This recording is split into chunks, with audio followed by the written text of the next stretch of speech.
So you've just been diagnosed with complete androgen insensitivity syndrome. Congratulations, you are part of the world's wonderful diversity of sexual differentiation. But this diversity isn't always talked about or even acknowledged, so you probably have a lot of questions about this diagnosis. I'm here to answer some of these questions, and hopefully you'll leave feeling proud of the myth-busting power of your body.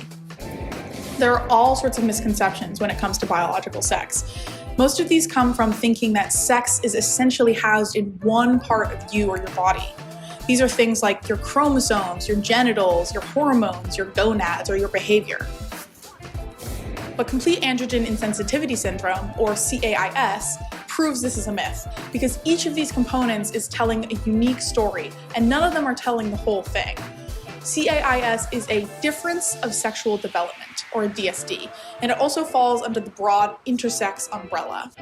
People with differences of sexual development have bodies who don't fit neatly into this myth of sex that's all one thing or all another, with components that are all saying the same thing. So let's break down these components and the piece of the story they're each telling. Chromosomes. So let's start at the beginning. CAIS begins in your chromosomes, which are long strands of DNA that contain genetic material, the instructions for building your body. People with CAIS have changes on their X chromosome, which make it so their body can't respond to androgens, which is a certain type of hormone. Also, people with CAIS have XY chromosomes, which is what we'd usually expect of a biological male. Genitals. If you weren't diagnosed with CAIS until puberty, it's probably because people thought your bits were telling the whole story. People with CAIS have external genitalia we typically expect from females: a clitoris, labia, and a vaginal opening. This is usually the information that's used to assign someone as male or female, but as I mentioned earlier, it doesn't tell the whole story. Internally, people with CAIS have a blind end vagina, which is shorter than a usual vagina. This isn't a problem, but it can complicate certain types of sex. If you ever want to change it, vaginal dilation is a non-invasive and easy at-home procedure that uses the natural elasticity of the vagina to stretch it out. You should never feel pressured into undergoing vaginal dilation, especially if you're trying to do it to achieve a normal vagina, because there's no such thing. Hormones. CAIS gets its name from the way it changes the way your body interacts with hormones. There are a certain type of hormone called androgens that your body has but can't do anything with. You might have heard of androgen's most famous member, testosterone. During puberty, androgens cause changes in both males and females, like pubic hair, and armpit hair, and acne, and hair oil, and increased body odor. But because people with CAIS can't do anything with these androgens, this doesn't happen to them, which is kind of a total score. But some of that testosterone will be converted into estrogen, which has its own slew of female typical changes during puberty, like breast development and fat redistribution. Estrogen does other really important things in the body too. You ever hear of old ladies falling down and breaking their hip? That's because during menopause, estrogen levels drop, and so does their bone mineral density. Estrogen is really important for maintaining this nice, healthy bone mineral density. Behavior. You've probably heard people make general statements about the way men or women act. When people assume that one component of sex is telling the whole story, they might also make assumptions about what that person should act like. You might be wondering what this means for you because your body is complicating this story. The truth is that for you and everybody else, no one part of your body can tell you what you're supposed to behave or present like. Since people with CAIS are usually assigned female at birth, you might find medical professionals or family are insisting that you're still a girl, or others insisting that you're now less of a girl. But the truth is that you are the deciding factor here, not anybody else, and no one part of your body.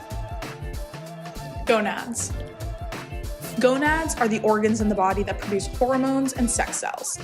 In typical females, these are ovaries in the abdomen, and in typical males, they're testes located externally in the scrotum. But for people with CAIS, they're testes located in the abdomen or in the labia.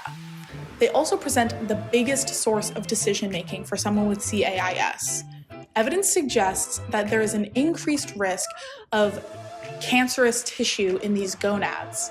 So one possible course of action is to remove them in a procedure called a gonadectomy. This isn't a decision to be made lightly though. You should be fully aware of the risks and benefits of every option. So there is this demonstrated increased risk of cancer in these gonads internally.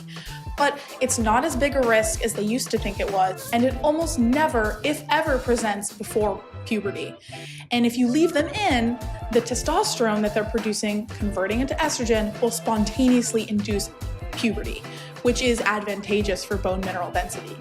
So they definitely suggest leaving them in until puberty. And evidence suggests that you can actually wait until adulthood to make this decision, and you'll make it with the maximum information possible.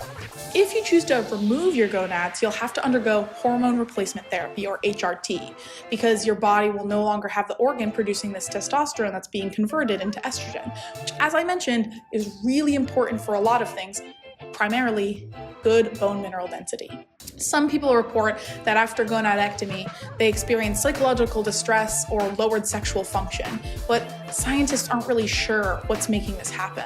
If you choose to keep your gonads, you'll have to stay vigilant in monitoring them for suspicious findings. What's usually recommended is a bi-yearly ultrasound or MRI to look for these suspicious findings. And you should note that if they do find something suspicious, they'll have to do a surgical biopsy to identify if it really is cancerous. So not undergoing gonadectomy doesn't guarantee that you're not going to have to go under surgery. Again, like vaginal dilation, you should not feel pressured to make this decision. It should be yours, not those around you's. Well, that was a lot. Let's go over it again. We learned that your chromosomes, genitals, hormones, behavior, and gonads are all coming together to tell this unique story about your sex. CAIS presents some decisions to be made around vaginal dilation, gonadectomy, and your gender development, but all these decisions should be yours. I hope I answered some of your questions. I'm sure you have more. I highly recommend the resource Interact. They have a plethora of information around intersex awareness, the history of the activism, what it means, the decision-making, and just grappling with what can be a really startling and confusing diagnosis. Thank you for listening, and have an intersexy day.